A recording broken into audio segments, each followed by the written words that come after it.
सबसे पहले हम आते हैं इस मूवी के नाम पे सलार है, जो कि प्रभास का नाम है इस मूवी में, और इसका मीनिंग होता है सेनापति, एक ग्रेट लीडर। और रॉकी भाई का रियल नेम अगर आप जानते होंगे तो उनका नाम था राजा कृष्णप्पा बेरिया। तो एक राजा का सबसे वफादार तो एक सेनापति होता है। देन हमें बहुत सी चीज़ें केजीएफ में और केजीएफ 2 में कभी दिखाई नहीं गई। जैसे हमें ये कभी नहीं बताया गया कि केजीएफ 1 के क्लाइमैक्स में रॉकी भाई गरुड़ा को मारने के लिए अकेले ही वहाँ कैसे चले जाते हैं। हो सकता है वहाँ भी सलार ने रॉकी भाई की मदद की हो, बट हमसे कभी वो बताया नहीं गया, दिखाया नहीं गया।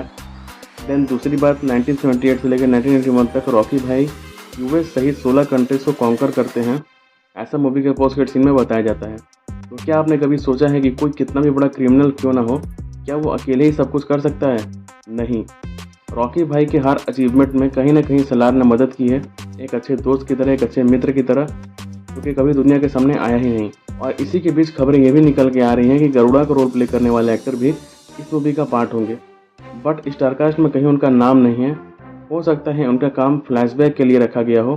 और जगपति बाबू भी इसमें रोल प्ले करने वाले हैं, जो कि मुझे ऐसा लगता है कि हो सकता है वो अधीरा के भाई का रोल प्ले कर रहे हो, जो कि वापस आ गया है अपने बेटे के साथ उसकी मौत का बदला लेने, और उसे वहाँ रॉकी की जगह सलार मिलेगा और उन दोनों में जम के फाइट होगी।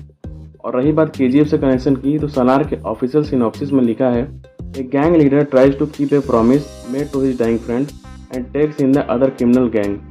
सो जो डाइंग फ्रेंड है वो हो सकता है कि और कोई नहीं बल्कि रॉकी भाई हो। और केजीएफ 2 में सलार ये बात जानता हो कि रॉकी सारा सोना लेके पानी में डूबने वाले हैं, तभी वो जिमी कार्टर के साथ आए और रॉकी भाई को बचा लें। और इतनी बड़ी मिसाइल के हमला झेलने के बाद हो सकता है रॉकी होश में ना आ रहा हो, जिसको देख के सलार रॉकी भाई से ये प्रॉमिस करे कि वो उनको नहीं छोड़ेगा, जिसकी वजह से ये सब हुआ है। और यही चीज़ हो सकता है हमें सलार मूवी के पोस्ट क्रेडिट सीन में दिखाया जाए, रॉकी भाई एकदम इंजर्ड हुए दिखाया जाए कि वो लेटे हुए हैं, उनके बहुत चोटें लगी हैं और बेहोश हैं। वो हल्की सी झलक जिसको देख के सारा थिएटर पागल हो जाएगा। और केजीएफ 3 में बताया जाए कि आखिर सलार ने रॉकी भाई को कैसे बचाया। और इस मूवी के सिनॉप्सिस में ये भी लिखा हुआ है कि गैंग लीडर, तो हो सकता है कि गैंग रॉकी भाई का हो, जिसका लीडर हो सलार। और आगे चल के केजीएफ 3 में सलार फ्लैशबैक में सुनाए कि कैसे उसने सलार के साथ मिलकर 16 कंट्रीज को कॉन्कर किया, बट प्रोमिसेस अभी भी अधूरे रह गए। इसको पूरा करने के लिए रॉकी भाई ठीक होंगे और देन वो पूरी वर्ल्ड पे कॉन्कर करने निकलेंगे एक साथ। बट केजीएफ 3 के पोस्ट क्रेडिट सीन में हमें दिखाया जाए कि अब एंट्री हो चुकी है बगीरा की, जो कि इन दोनों के रास्ते का कांटा बनेगा, बट अकेले उसे भी प्रॉब्लम होगी इन दोनों को रोकने में। तब एंट्री होगी जूनियर एनटीआर की, क्योंकि मूवी जूनियर एनटीआर 31 आने वाली है और बताया जा रहा है कि वो भी इस यूनिवर्स का पार्ट होने वाली है।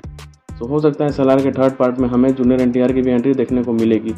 और इसका एंड गेम के लिए हमें सलार के तीसरे पार्ट में किसी नए विलन को इंट्रोड्यूस कराया जाए, जो कि कोई बड़ा विलन हो, जिसको हराने के लिए बगीरा, रॉकी भाई, सलार और जूनियर एनटीआर को भी साथ आना पड़े। और कुछ पिक्स भी काफ़ी वायरल हो रहे हैं, जिसमें टैंक के ऊपर वही सेम नंबर लिखे हुए हैं जो कि केजीएफ 2 के पोस्ट क्रेडिट सीन में लिखे हुए थे। सो हाँ, मूवी कनेक्टेड है, इसमें कोई शक नहीं है। और गाइज, ये मेरी थ्योरी आपको कैसी लगी है कमेंट में जरूर बताइएगा। टिल देन, जय हिंद, वंदे मातरम, गुड बाय।